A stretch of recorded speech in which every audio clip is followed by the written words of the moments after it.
folks. I'm Anna from the LaGrange Library, and I'm here to talk to you about anxiety. This is an NEA Big Read program, so if you haven't read Lab Girl by Hope Jahren, I highly recommend it. One of the themes of Lab Girl is how she manages her bipolar disorder, and how she has to take the time to balance the mental part of her life with the work part of her life.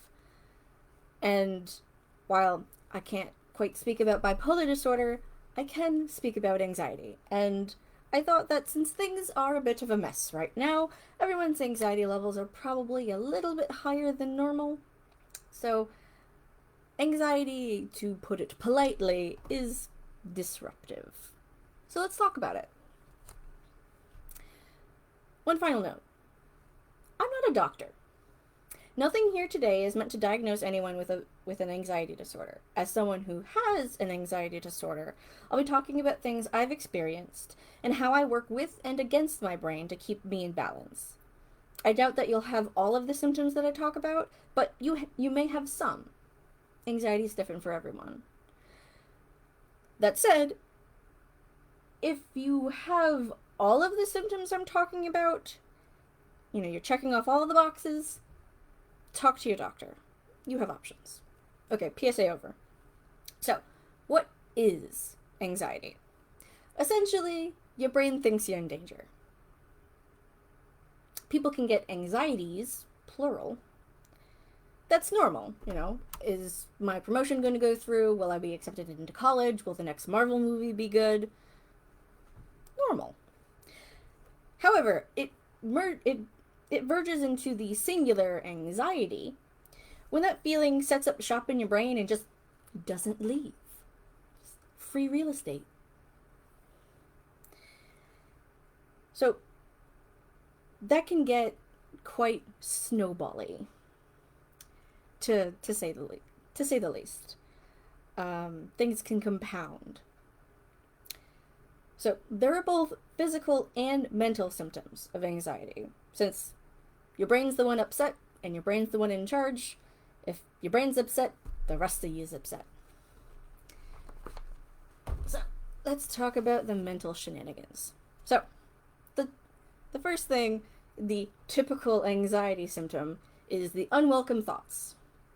Those are the what ifs, like, what if my dog dies? What if, I completely fail out of college and then never get a job and then never amount to anything? What if? It's like gnawing on a meatless bone, There's also brain fog. So, when you're in an anxious state, your brain kind of splits in two. There's the flight or fight part of your brain, and then there's the actual thinking part of your brain that gets stuff done. So, when you're anxious, the fight or flight bit kind of takes over, and it makes it really hard to think. And if that goes on long enough, you get this kind of brain fog. It's like if you're on your third all-nighter and it's 2 a.m. and you're like, what number comes after 3? And you can't think. It's really annoying. It's annoying. There's also forgetfulness. Like I said, if your brain is too busy to have rational thoughts, it can be hard to keep track of things that you need to do in the future because it's so concerned about what you need to do, about the thing, whatever it's anxious about. And then if this goes on long enough, and this probably won't be most people, then you can get into unhealthy modes of thinking. So I'm going to call myself out. So, unhealthy modes of thinking. There's all or nothing thinking. So either I'm perfect or I'm a failure. There's catastrophizing, which is looking at a situation and deciding the worst possible thing is going to happen. It's almost never going to happen. There's disqualifying the positive, where you ignore anything good that's happened and you're only focused on that one thing you did wrong. You did 20 things right and one thing wrong, and you can only see that one wrong thing. There's jumping to conclusions, which in terms of anxiety means two things: mind reading and fortune telling.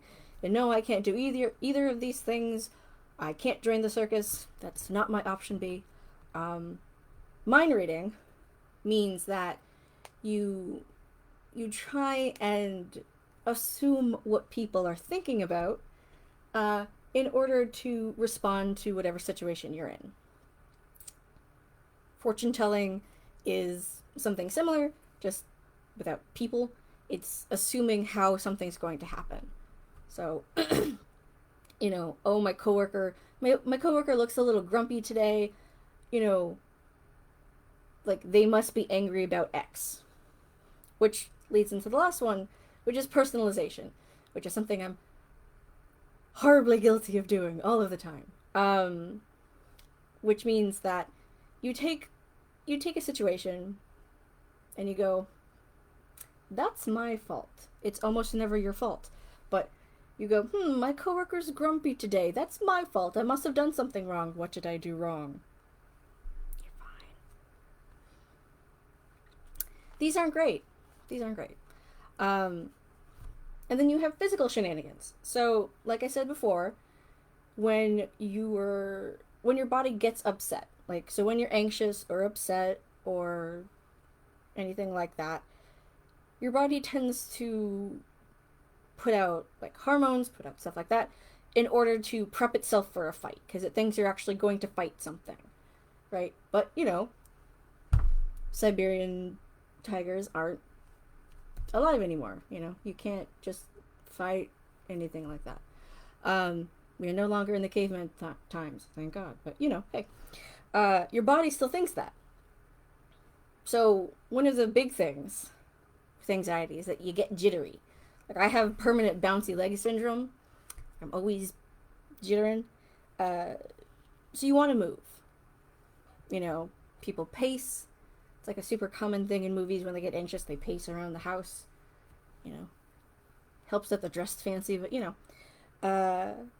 one of the other things that can happen is you tense up, right? And you tend to get tense whenever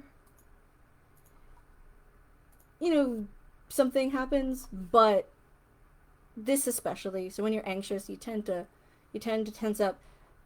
Everyone usually holds their tension in a different part of their body. Some people, like, their legs get really tense, or some people, their stomach gets really tense to the point where, like, they kind of get a stomach ache. My shoulders get really tense, so when I get really tense, I turn into Igor. Ow, that hurt. I'm tense today, actually. I'm really nervous about this. That kind of leads into the next thing. If that tension gets really bad, you can get nosebleeds. I know that sounds super anime, but it does happen. It happens. You can also have chest tightness or pain. This is not actually tightness. Usually what it is, it's more like the muscles in your chest are tense, and it's making your brain think that your chest is tight, but like 9 times out of 10, if you take a really deep breath, if you're like, okay, I'm going to breathe really deep now, your chest is fine, it can expand. There's also things like stomach aches and heartburn, because when you're anxious or stressed out, your stomach tends to make more bile, and without anything for that bile to do, it's like, all right, I'm just going to sit here. And, that's never fun. That's not fun. Heartburn's not fun. And then finally, there's exhaustion and messing with your immune system. So being in fight or flight mode for a really long time is not good for you. Suffice to say. And 1, this is exhausting.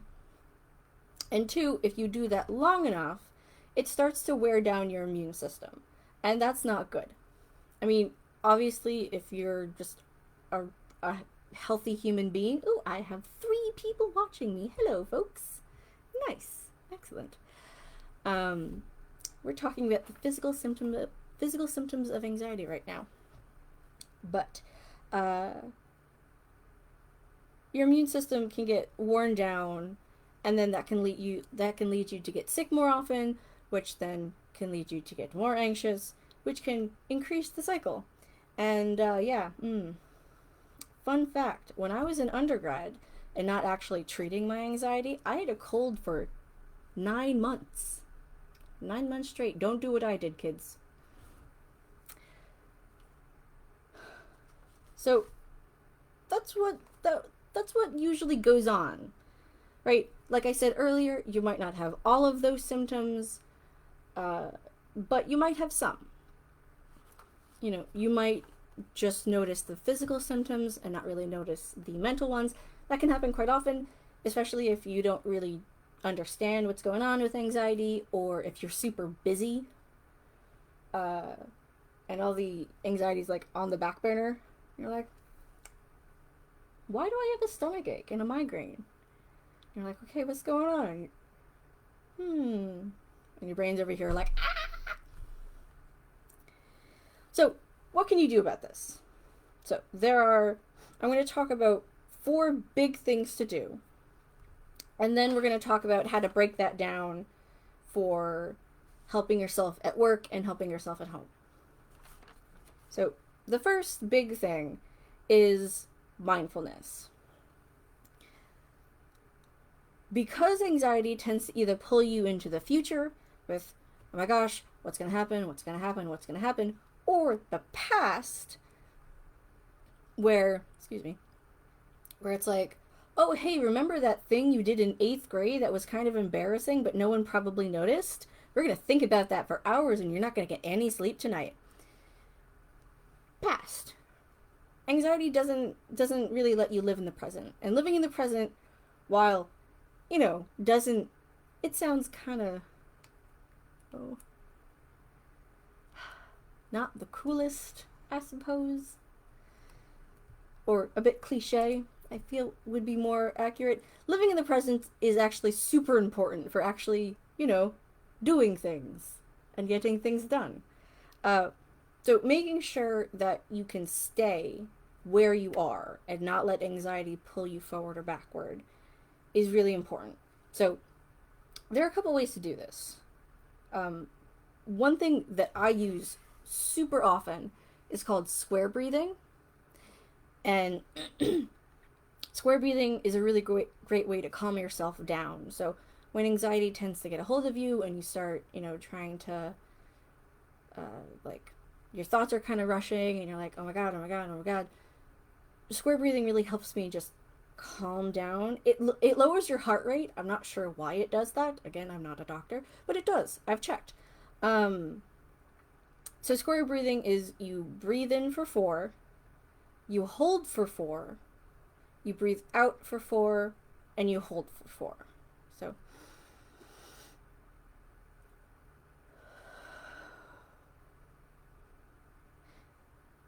So it seems small, but it's super useful. Another thing that you can do is, this isn't super helpful at work, but we'll talk about that in a bit, is to sit down and feel your feelings, which sounds weird, I know, but oftentimes anxiety tends to be the emotion under what you're feeling. So usually what happens is, if you're like, why am I so angry? Why am I snapping at everyone? If you sit down and go, okay, what's going on? Underneath that is anxiety. When anxiety gets really bad, I tend to get a bit snappy. That's not good. I try and stop it before it gets to that point, but sometimes that happens. So sitting down and going, okay, what am I feeling? Okay, I'm feeling kind of snappy. Why am I feeling that? All right. I'm feeling kind of anxious. All right. What am I anxious about? Why am I anxious? Okay. What can I do about those things? Usually it's nothing. Okay. How can I improve my situation? Right now. Because a lot of the times I'm anxious about things that I can't change, or things that I can't directly change. And most of the time, the only thing you can you can change is your response to the situation. That's the only thing you can control. So sitting down and going, okay, this is what's going on. Let's make a plan on how to respond. And while that might take a minute to do at first, that kind of thing, you have to practice it. It becomes muscle memory. So you go, okay, I'm feeling this. Let's make a plan. Another thing is to consciously relax your muscles. So I just, whenever I think about that, I'm like, relax your jaw, Anna, because I tend to clench like right here. Knowing where you tend to be tense, and going, okay, we need to relax that now, tends to really help because, I mean, it's obviously kind of hard to do. You can't just mind control your muscles into relaxation, but knowing that, like, hey, my shoulders are super anxious right now, I should not hunch, because like I want to do that. I should not hunch. I should sit up straight like an actual person. Shoulders are really tense right now. Taking a second and going, hey, I'm really tense. Let's relax. Maybe you're sitting in a weird position. You're like, okay, let's move a little bit, get comfy. So all of those things kind of wrap up into just being mindful. Keeping an eye on how you're doing. And like I said, that takes practice. It is something that doesn't come firsthand to some people.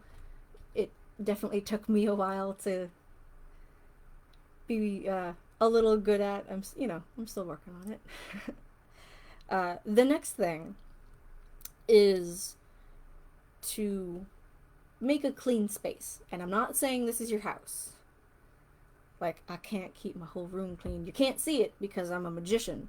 But, have one specific space in your house, in your room, where you can go, and that can be your space to calm down. It could be your favorite armchair. It could be the super cozy corner of your apartment. Wherever you can keep,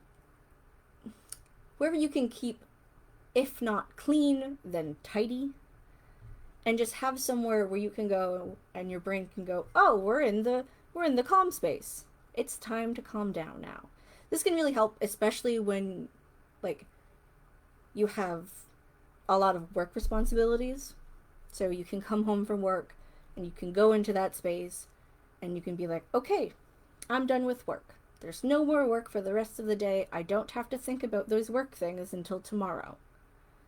So you can be done. That really helps. For me, that's my desk, which is where I'm sitting because I don't have anywhere else to sit in my room.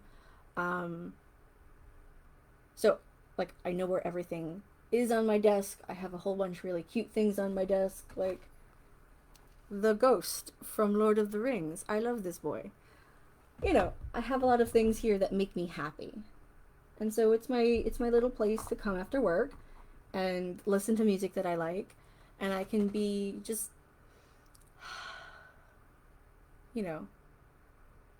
work is over, after work has begun, you can transition. And I'm not saying that I have other things, like I don't have anything else to worry about other than what I worry about at work. Of course not. That doesn't happen. But having a space to transition really helps me. Sorry. I'm gonna take a sip of coffee.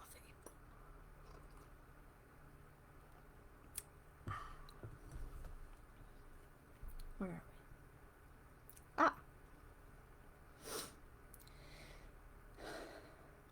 The next thing that I do a lot of the time is I make routines. So, like, I have a morning routine, usually. Like, I get up, I tend to eat the same thing for breakfast every morning. I make a cup of coffee, like, thing.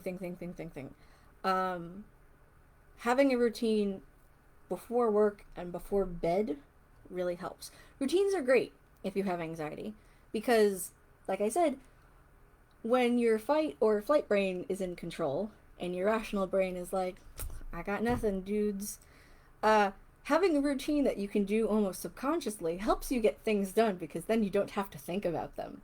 So when I'm super anxious in the morning and I'm like, you know, having a routine of, okay, Anna, you have to get up, and then you have to have a drink of water, and then you have to have breakfast, and then you have to have coffee, and then you have to brush your teeth, and then you have to get your shoes on, gets me out the door.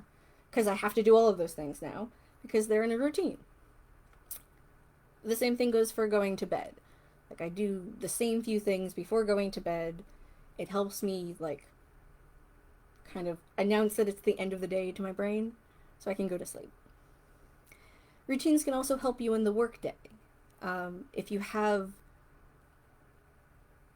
trouble, like when you get to work, of being super anxious, of doing like the same few things right at the start of the workday, tends to help. One of the things that I do is I use bullet journaling, which I'm actually going to do a program on it's October, in December. And that really helps me to plot everything out. So bullet journaling is essentially, it's a way of organization.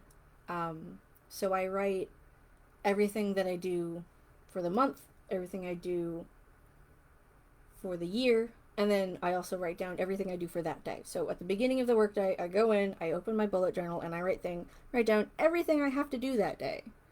And I cross them off as I do them, and everything that doesn't get done, I put a little arrow next to, and then the next day, those things go at the top of the list. And even if I don't get them done that day, then they go on top of the next day's list. So I'm continuously writing them down because that's a mnemonic device, for me, at least. But routines can be a lot of other things too. Planning ahead really helps. Like, for example, I don't like talking on the phone. I talk on the phone a lot for my job. So what I did was I sat down one day and I wrote down exactly what I was going to say at the beginning of every phone call. So if you've called the library and I've picked up, you've heard, LaGrange Library, Anna speaking, how can I help you? That sounded weird. Anyway. But I do the same thing every time because then I don't have to get worried about what to say because I've already said something. And then I'm already in the conversation. So it kind of paves the way and makes it a bit easier to do things. The note I wrote down here was, be a brain detective. But I mean it. It's really important to know how your brain works. And I'm not talking about like being a neuroscientist because that's a lot of work, and I'm not going to like push you to do that much work without you actually wanting to do that, obviously. But what I do mean is know what stresses you out. Know how you feel when you get stressed out. Know how you tend to react when you're stressed. And I don't mean like, oh, like this is how everyone is. Like, how do you react to your stressors? And the reason I say this is if you know those things going in, then you can better prepare for them. The easier it is for your brain to do something when you're stressed out, the more likely it is for it to get done. So, for example, I'm not a fan of talking to doctors. So if I do have to do that, if I have to call the doctor, I set out more time than I usually would, like, more time than I would probably need, right? Because I need that time to hype myself up for the call, have the call, and then calm down. And I know that going in, so I can schedule it. So I can take the time out of my workday and go, okay, I need to make a phone call. I need like this much time so I can go and I can do it and then I can come back. So instead of just going in blind, going, oh, I just need to call the doctor, like I won't be long, and then you do take a long time because you need that time, it's always better to know how much time things are going to take ahead of schedule, essentially. Um, blah, blah, blah. Being a brain detective also means knowing your reactions, because those reactions have an effect on your surroundings. They have an effect on you. They have an effect on the people around you. So when you if when you get super anxious about something, you tend to get snappy, that's really something important to know ahead of time, because one, that's not nice to people, and two, that's not polite at work. So knowing ahead, if you're going to do that, going, okay, you need to calm down before you get to that point, and you're having a bad day and going, okay, I'm feeling kind of snappy. Let's do a whole bunch of things to help me calm down now so that it doesn't get worse. So essentially, having that kind of knowledge of what your brain does when it's anxious is super important. And finally, trust your friends and family. You have a support network. They, like, sure, they aren't doctors. I mean, they might be doctors, but they probably aren't trained psychiatrists or therapists. They might be, but you know what I'm saying. But you have people to talk to. You don't need to go to a family member and go, hey, I need like a cure for this, obviously, but you can talk to them. You can talk to them about what you're anxious about. You can talk to them, not even about what you're feeling. If you just want to talk to them about something fun or play a fun game, play Among Us. Everyone's doing that now. Sometimes an outside perspective is really helpful. Sometimes one of the things I do with my friends is occasionally, if I really need it, I go, okay, I need a sanity check. And they're like, okay, what's up? And I go, hey, does everyone hate me? They're like, no. But sometimes I need that because, like, I'm not in a place where I can really think about that logically. And that's super helpful because I trust my friends and I trust my family. And I'm like, okay, well, if they say that, then I believe them. That said, you don't have to tell your friends and family everything. And if you don't feel comfortable talking about certain things, that might be when you could choose to go to a therapist. There are lots of choices for that. You can do it online nowadays, which is super great. I love telemed. And you should see if your workplace has something for that. I know a lot of people have, I'm not sure what they're called, have programs where they can help you with those kind of things. You're not alone in this. Like, for one, I'm right here. I'm anxious with you, so hey. But you have a lot of choices when it comes to managing your anxiety. So, how do we split this up? How do we help at work? So one of the biggest things for work that I do is the bullet journaling, obviously. That helps because I can schedule ahead. I don't forget things.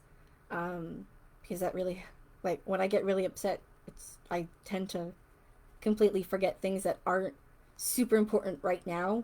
And that's not great for a work environment. So I write everything down. Like I said with the phone calls to the doctor, I budget my time. So if I know something is going to take longer than it would be normally, I tend to like mark that down. I usually do those things first because they take the most time.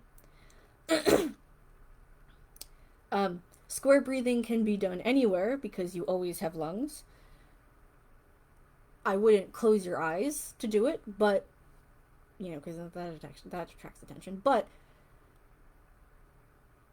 that's something you can do anytime, anywhere.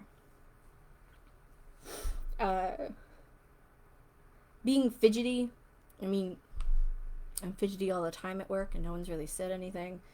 But if you want to sit a bit stiller and still fidget, there are actually things for that. There are fidgets. Uh, there are a whole bunch of things that you can use as a fidget. I mean, fidget spinners got super popular a while ago. Um, but they could be anything. A lot of my fidgets are cute shiny rocks that I can play with in my hands. Like they're all under like 2 inches.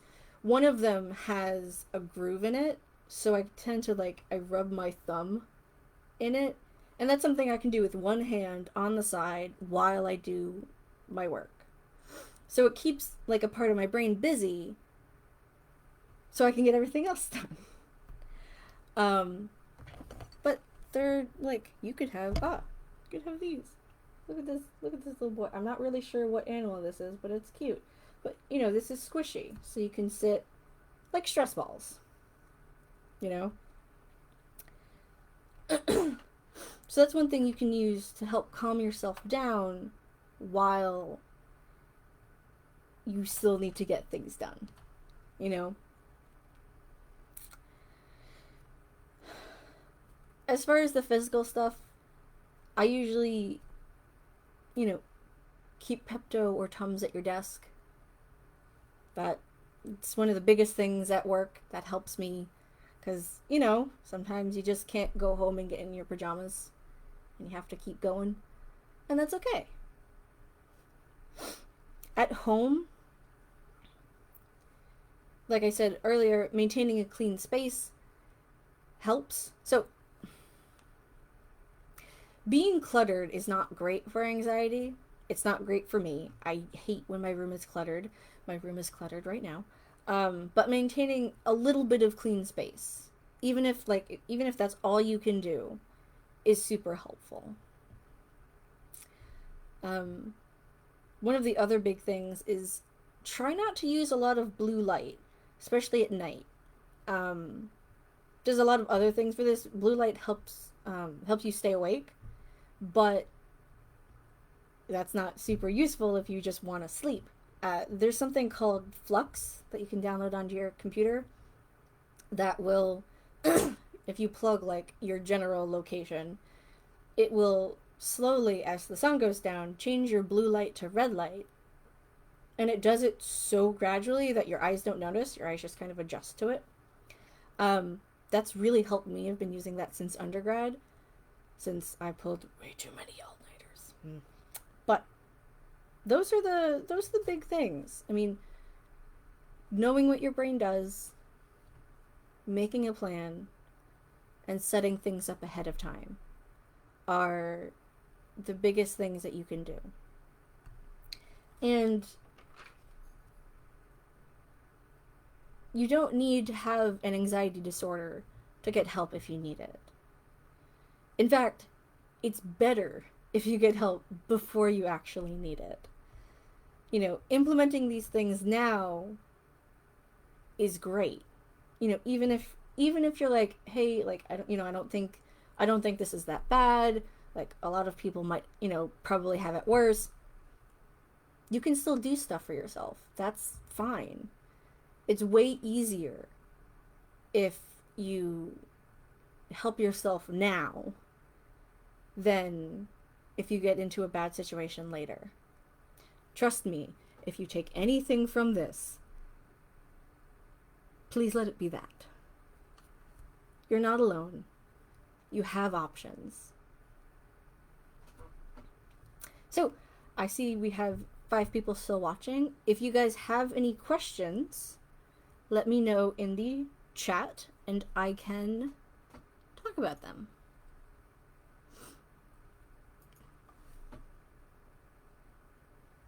If not, give y'all a couple minutes. Move my computer a bit closer.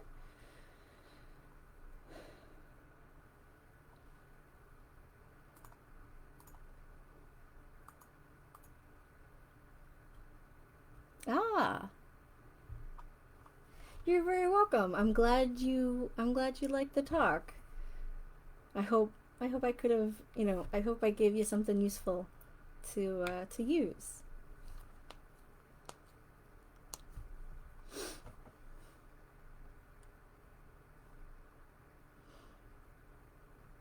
All right. Well, oh, thanks, Jewel.